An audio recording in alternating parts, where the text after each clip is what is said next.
Well, that's a wrap on UFC 317. Devastating result for the DuBronx fans, man. Devastating.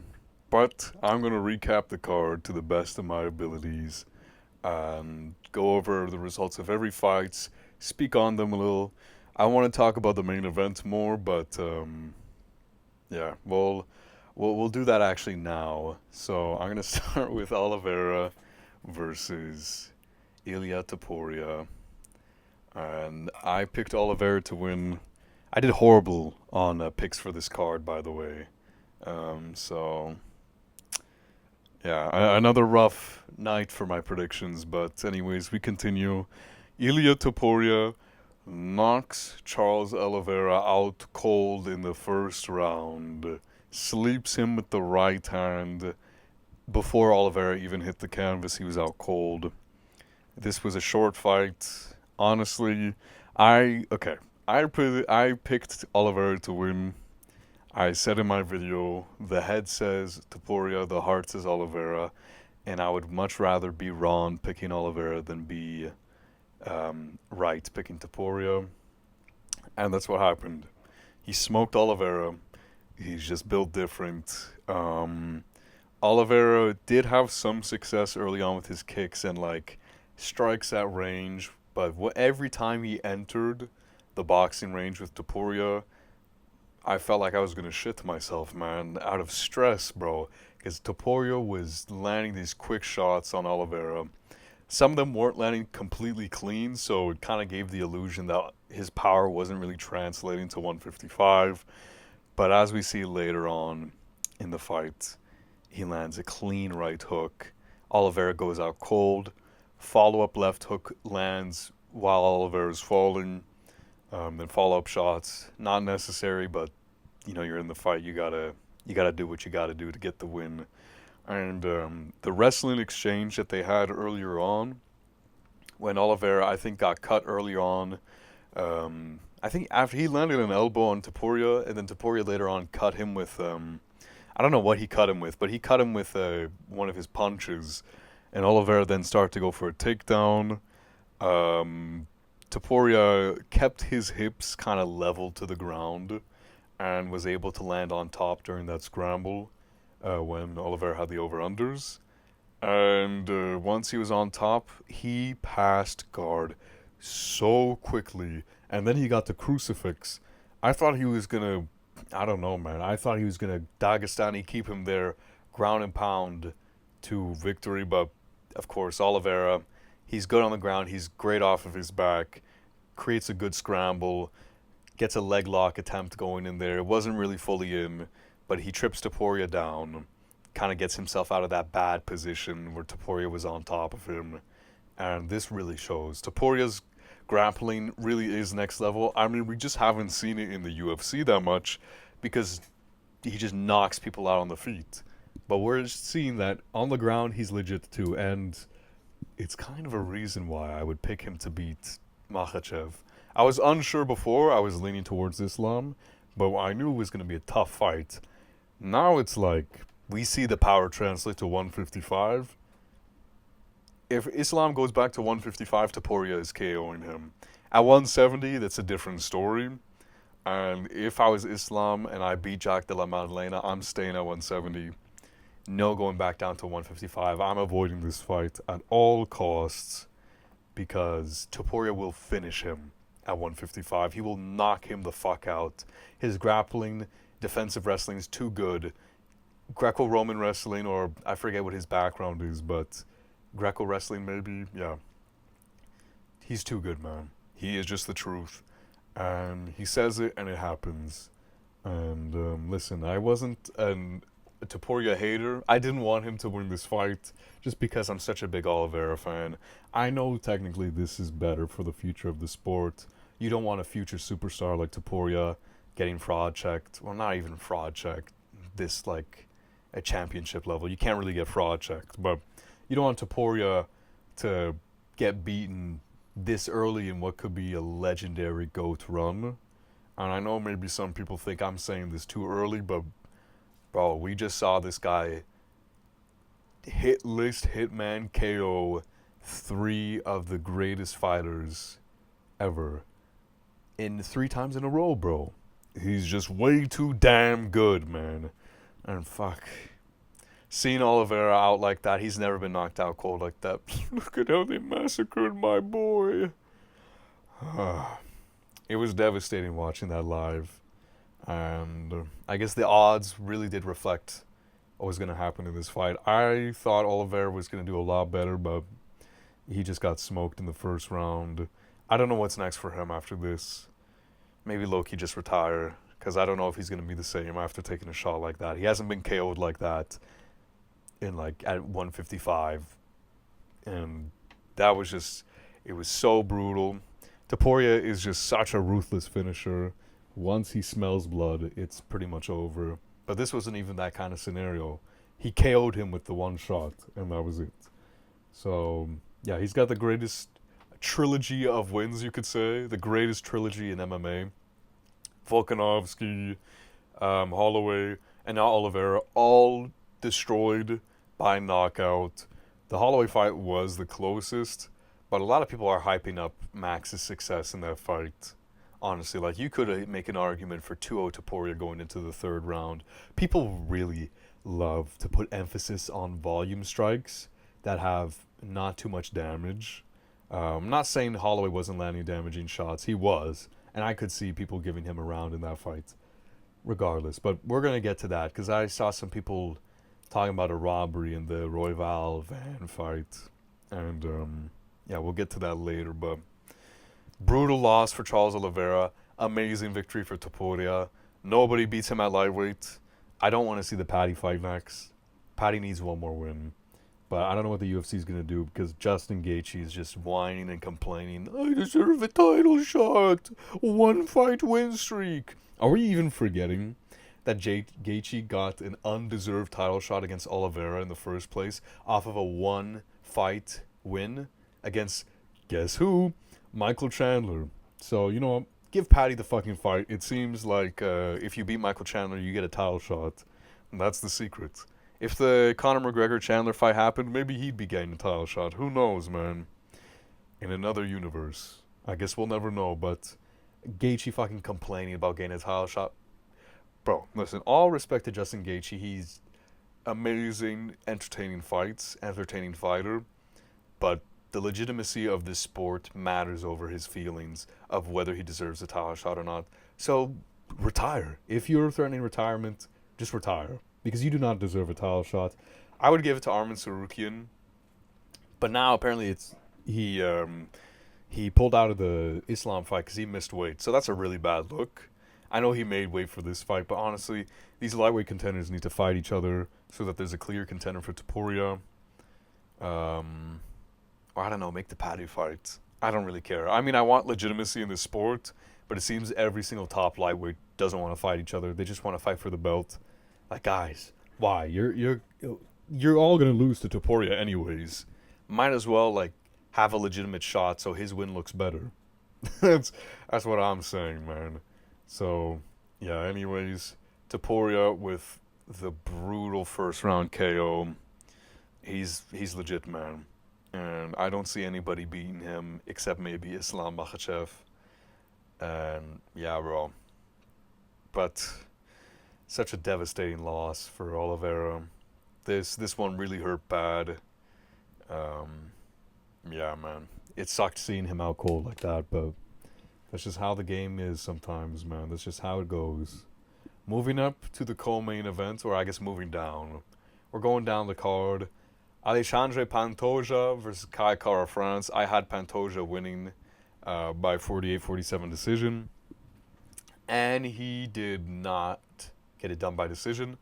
He submitted Kara France. Kara France did so much worse than I thought he would.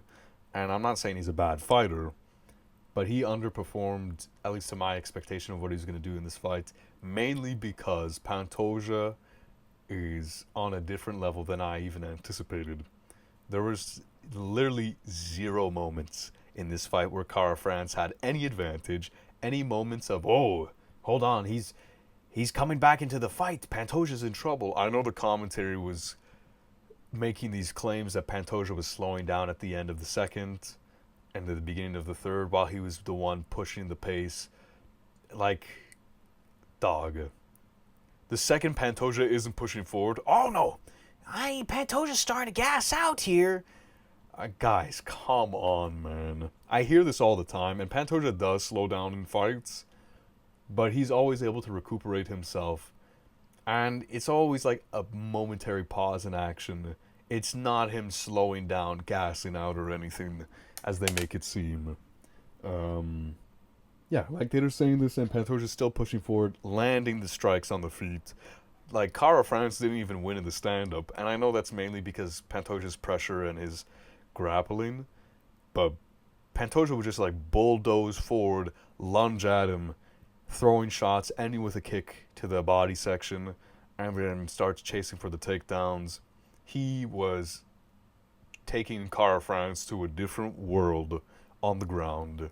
It was so clear the difference in the grappling, and I thought Cara France would be able to survive any submission attempts, and he did for a while, but eventually in the third round, Pantoja was able to get that rear naked choke on him, and Cara France fought well trying to defend it, but you can't. You either got to tap or you're gonna go to sleep, and he tapped at the very end, probably before going to sleep.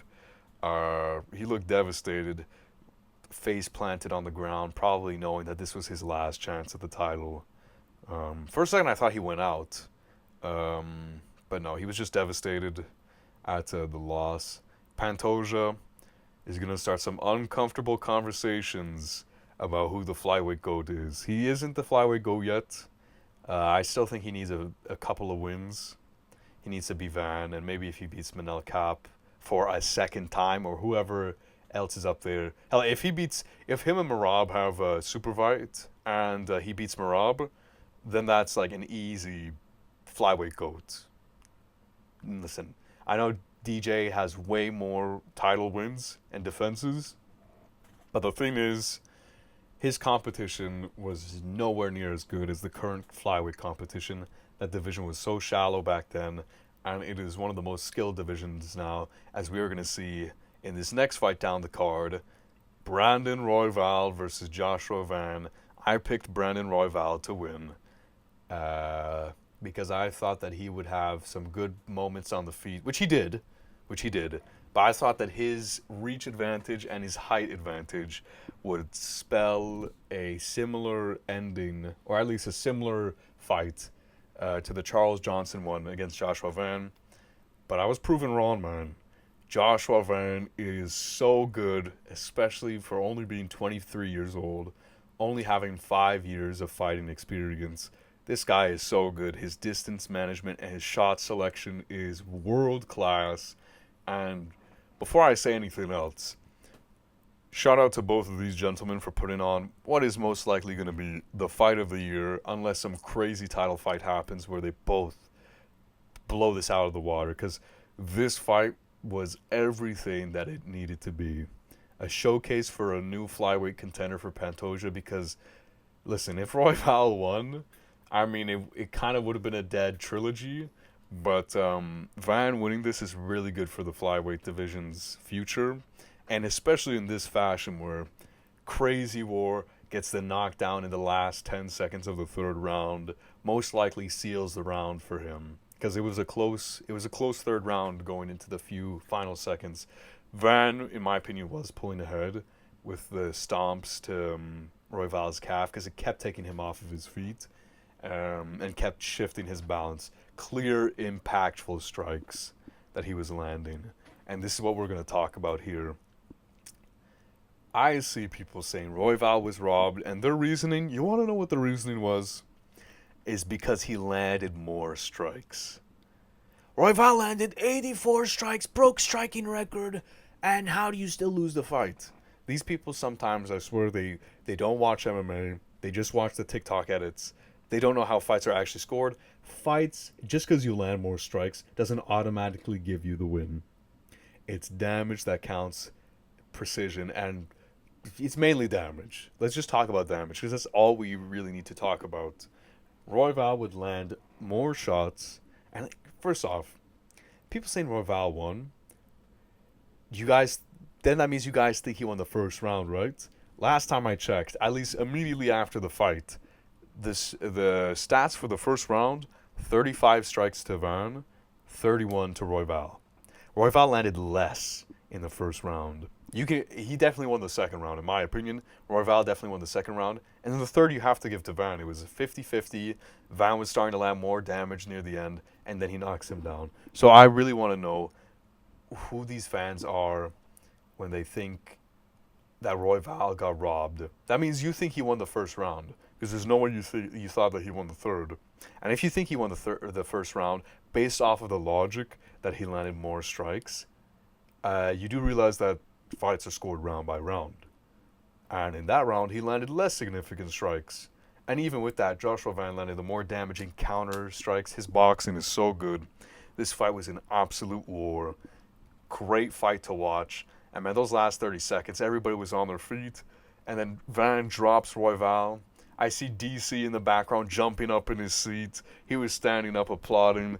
Everybody was having a great time. This is one of those classic fights where you're going to see on the YouTube, the UFC's YouTube channel, classic fights that you need to watch. And yeah, I do want to say I picked Royval to win. I know I said that earlier. I'm devastated for, well, not really. I'm sad for Royval because this was a risk that he took, but he's a dog, man. Anytime, anyone, anywhere. Fucking Manel Cap, man. Honestly, don't give Manel Cap the fight against Royval. I mean, he took so much damage in this fight. Manel Cap, coming off of an injury, I think he broke his toe. I don't know how long it's going to set him out for. Royval needs to take some time off to recover from this fight. He didn't get KO'd, but he took a lot of shots, and they were very damaging blows, too. Because Joshua Van was hitting him hard with the counters, and it was clearly making a lot more of an impact. Van also ate a lot of shots. Like, this was a very even fight, a great fight. Takes two to tango. But yeah, man. Seeing this, I'm even more convinced that Royval would have pieced up Manel Cap. I know Manel Cap's a fast and good counter striker, and he's got sick combos. But Royval's pressure is an issue for anyone, and it was clearly an issue for Van. But Van is just different, man. And I've seen Royval beat all these other guys. He's the number one contender for a reason. Well, not anymore, but he was. And Manel Cap, man, his past few wins. I mean, the Bruno Silva win doesn't look as good anymore now that Joshua Van just wiped the floor with him. And then the Asu Almabayev win was tarnished with fouls. And yeah, Manel Cap is, listen, he's entertaining, but he doesn't show up when he really needs to. As we saw in the Makayev fight, I don't think he beats either of these guys. So I don't know if he's going to make his way to a title shot against Pantoja. If he does, by the way, he's not beating Pantoja. That is a guarantee. He's going to lose to him again. Yeah, man. So gutted for Royval. Both of these guys need to take some time off. I guess more flyweight fights can happen. Brennan Moreno, Amir Albazi. Listen, Joshua Van now being the number one contender, we can have all these other contenders that have previously lost to Pantoja fight each other again. Maybe I'll get the trilogy this time. And yeah, man. Sucks for Royval, though, because he would have gotten a title shot if he beat Van. Because he would have been on a 3-fight win streak, I believe. And it would have been against Royval and upcoming Tatsuro Taira, who was on a win streak, undefeated at the time as well. But yeah, Van, just in a star-studded fight.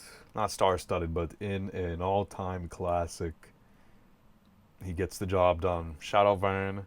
I get another prediction wrong, and this next fight I also got wrong. I got a lot wrong this card. I'm not going to talk about this fight too much because it was so frustrating to watch as a Renato Moicano supporter.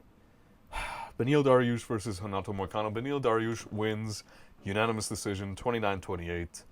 And honestly, the only real moment that he lost this fight was when he got knocked down, because he was ahead in the first round, in my opinion, before he got knocked down. I don't know what the fuck was going on with Moicano. Maybe he was injured, but a lot of the decision making in that octagon really raised some questions for me, especially in that third round when there's like 15 seconds left.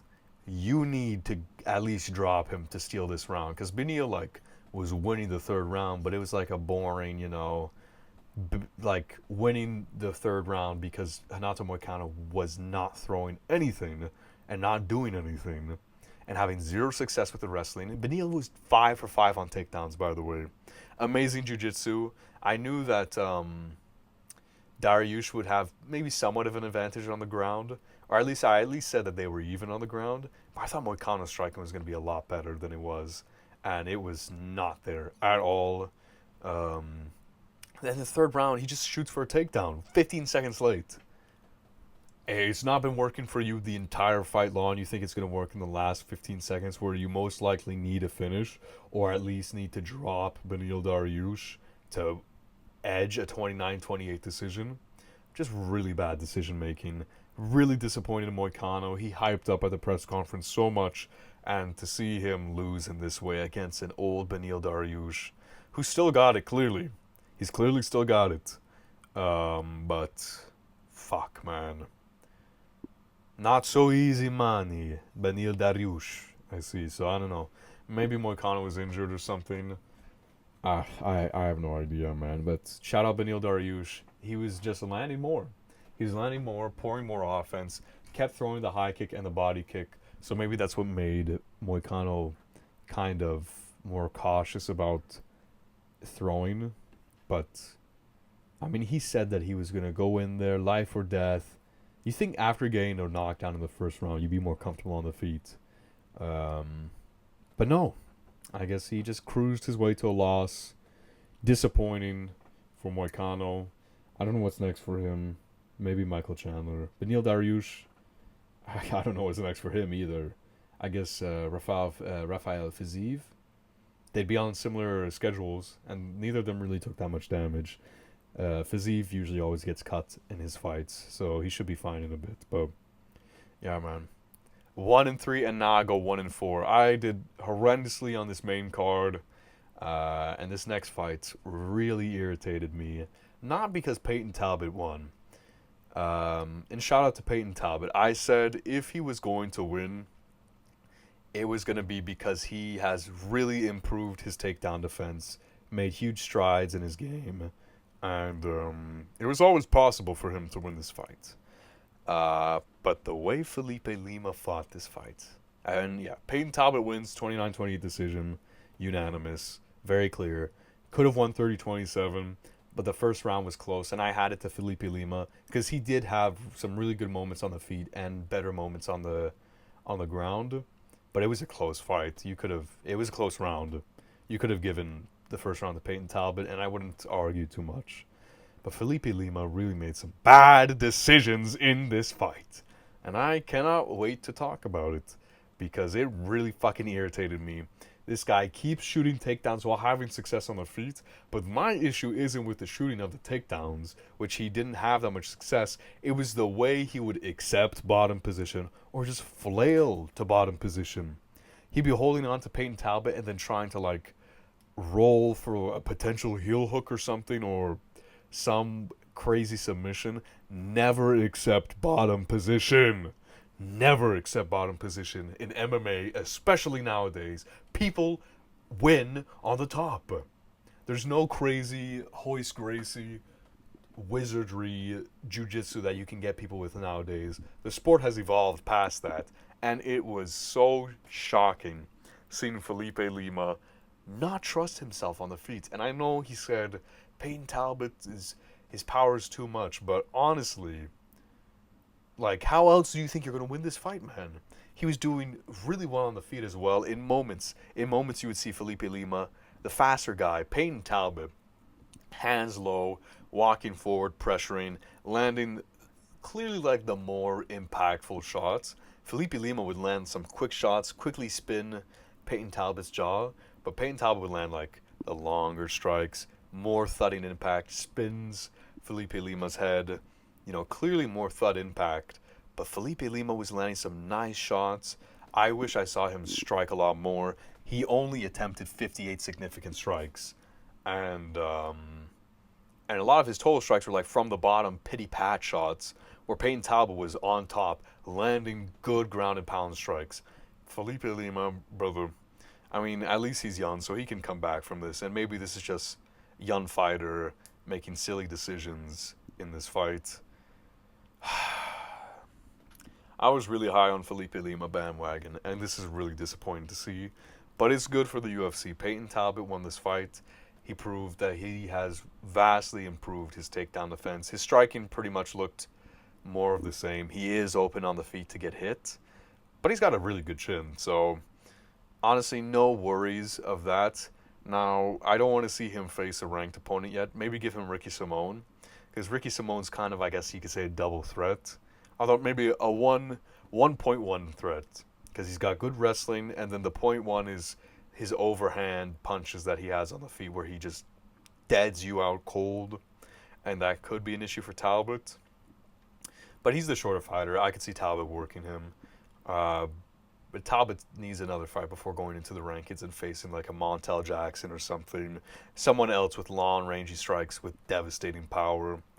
But it's good to see Peyton Talbot's becoming a more complete fighter. He's more well-rounded in the game, and he's adapting really quickly.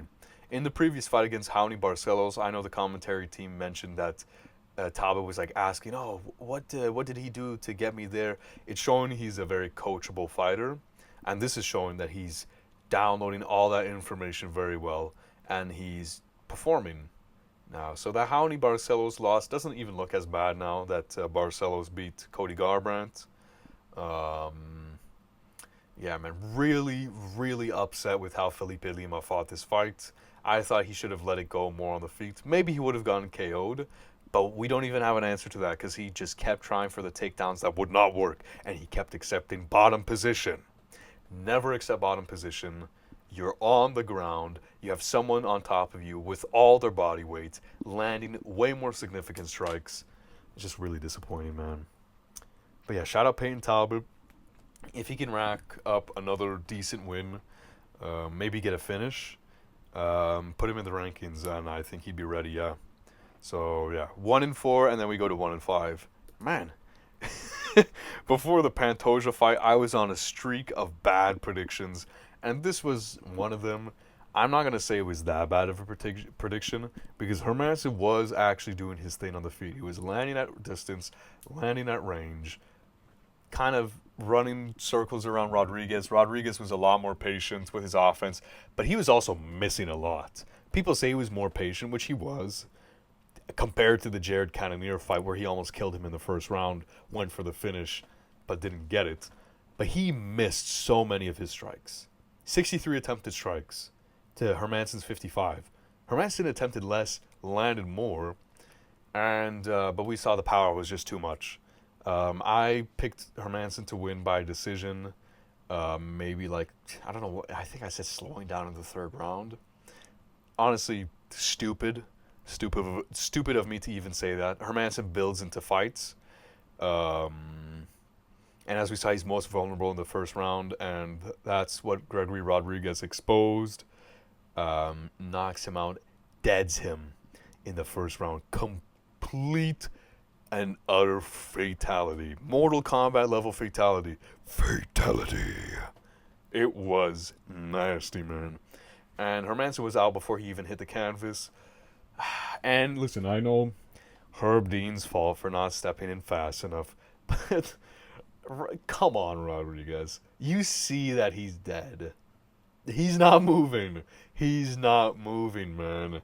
Like, was the follow-up shot really necessary? I know it's his job at the end of the day, so it's not his fault, and it's more on Herb, but, like, come on, man.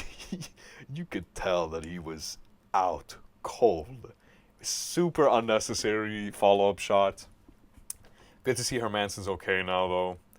But, man, that was rough. I was thinking to myself, another great underdog pick by me. But no, it was a part of the start of my horrible pick run. Yeah, man. Shout out Gregory Rodriguez. He got it done. Knockout. Thankfully, Herman's okay now. But yeah, Rodriguez does show a lot of damage on his face, I'm realizing. And I think that's going to probably be worse for him later on in his career. But I mean, he's still showing decent wins. He will definitely be ranked probably later this year because I don't know. The lower end of middleweight is so fucking shallow, and he got such a jump up in competition against Jerry Cannonier. Cannonier's a good fighter.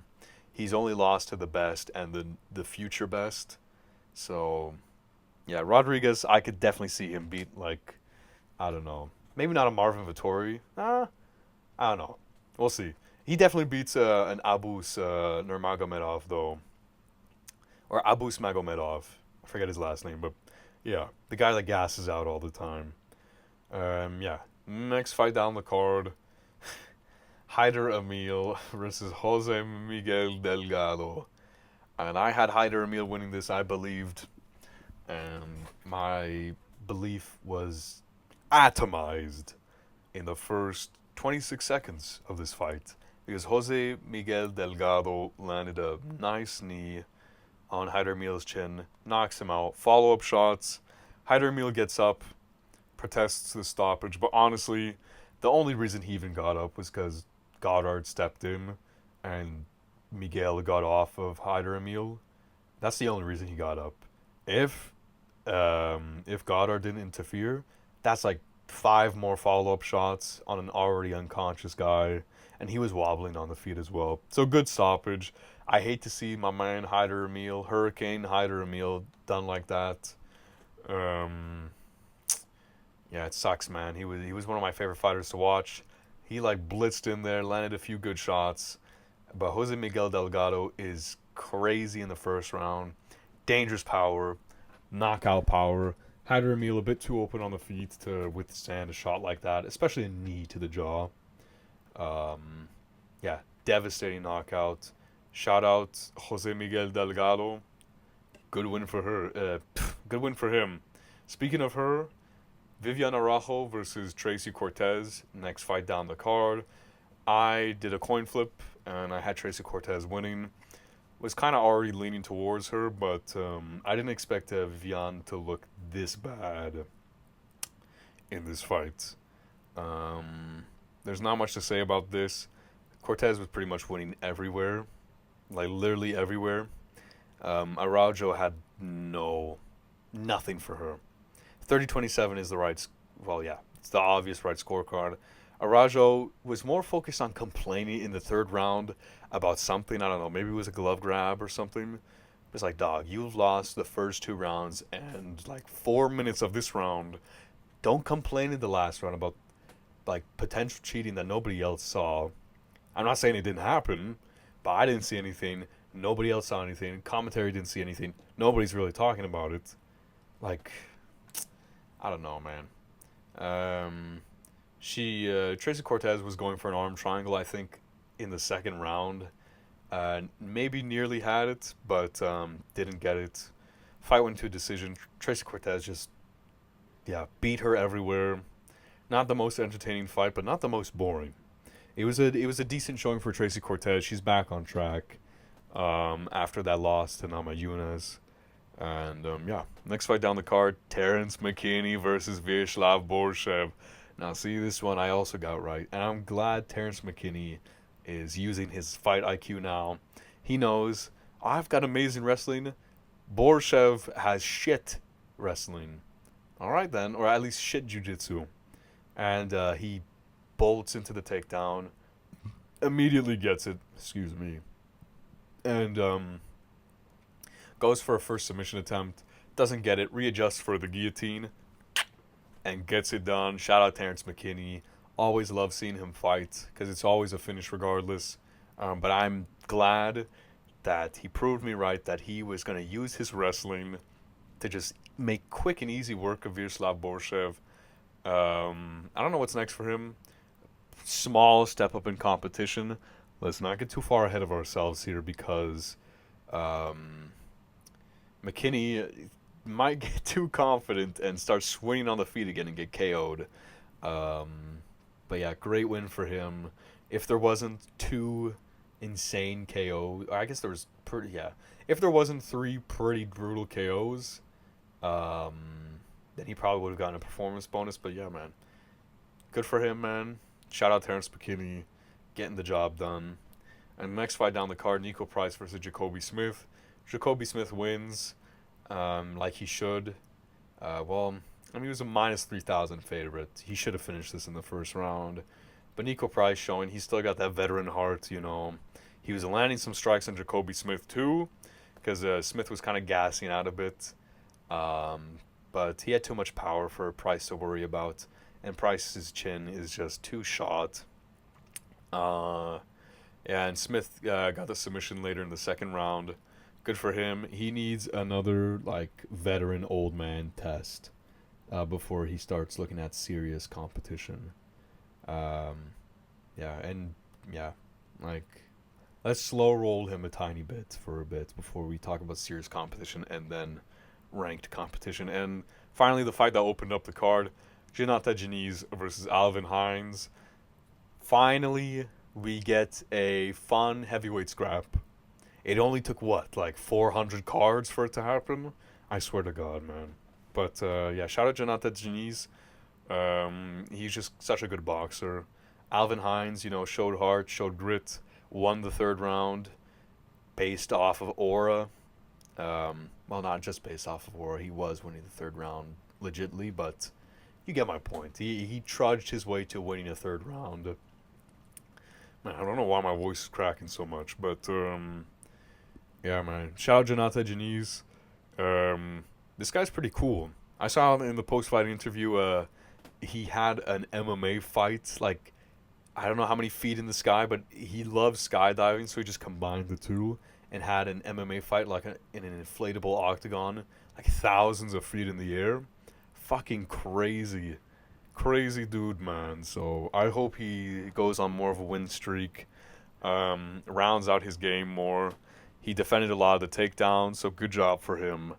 Yeah, hopefully we can get him closer to the top because there are too many fat NPC heavyweights that have no skill and do not deserve. Honestly, heavyweight rankings need to just change to a top 5. Maybe that'll get them to fight a lot harder because a lot of them seem content at the number 7 spot, the number 10 spot, or the number 11 spot, number 9 spot. I don't even know who's there. Maybe Jelton Almeida is actually 7. So I would take that back if that's him. But, yeah, man, too many of them seem just complacent or just shit. You know? The worst division ever in the UFC. Besides women's bantamweight. Yeah. Yeah, man. That was UFC 317. Devastating main event result for the DuBronx fans. Good for the sport. I can't say I'm like an Ilya hater, obviously. And I can't say I'm not excited to see him fight later in the future because he always puts it on the line, all on the line, and he delivers on his word. Unfortunately, he did it this time as well to my favorite fighter. But that's just how the game is sometimes, man. Let me know what you guys thought of the event. I was complaining about this event being understacked, and it literally was. One of the fights got pulled out. There was 2 fights on the early prelims. It's kind of unacceptable in International Fight Week, but it was made up with how good the fights and performances were. This is a solid fight card. We needed a fight card like this because this year has been pretty depressing for UFC pay-per-views. But they better not. They better not slow down. They need to make 318 better because who else saw that main card for 318? Atiba Gauthier versus Robert Valentine on the main card. Valentine fought on the prelims of an Apex card. The prelims of an Apex card last time out. And now he's on the main card of a pay-per-view. I know they're not going to do it, but what the fuck is the UFC doing? Man, I don't know, man. I can't be too angry about too many things, but yeah, let me know what you guys think about the event, who you wanted to win. Make fun of me for my bad predictions. I don't know, man. 5 and 6 on this card.